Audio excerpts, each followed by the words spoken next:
जाने ऐसे बच्चे की कहानी जो कभी बूढ़ा नहीं हुआ। मुकुंद ऋषि ने शिव की तपस्या करके पुत्र का वरदान मांगा।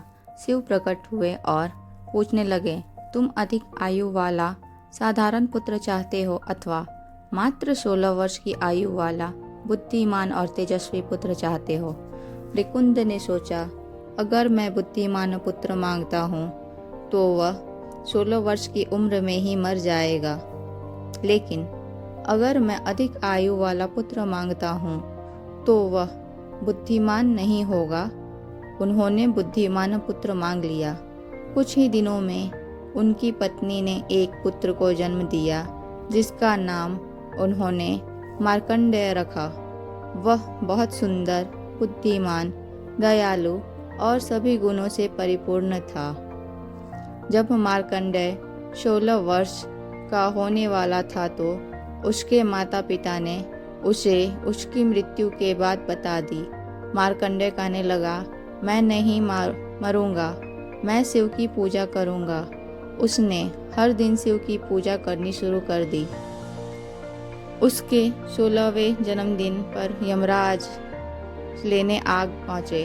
मार्कंडेय ने उससे कहा, मुझे अपनी पूजा समाप्त कर लेने दो। यम नाराज हो गए और उन्होंने उसके ऊपर यमपाश फेंका। शिव प्रकट हो गए और उन्होंने यम को यमलोक लौट जाने का आदेश दे दिया और बोले, वापस पृथ्वी पर मत आना। यम चले गए। उसके बाद से पृथ्वी पर किसी की मृत्यु नहीं हुई।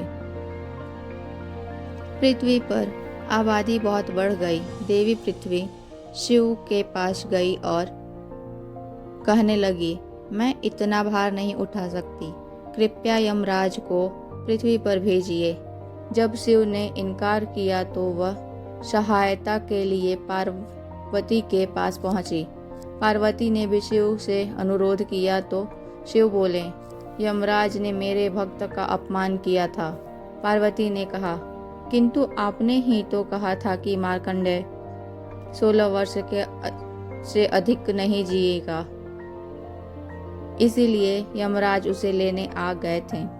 शिव निरुत्तर हो गए। इस पर पार्वती बोली, शायद आपका आशय होगा कि मार्कंडेय सदैव 16 वर्ष का रहेगा। इसी बात को यमराज समझ नहीं पाए होंगे।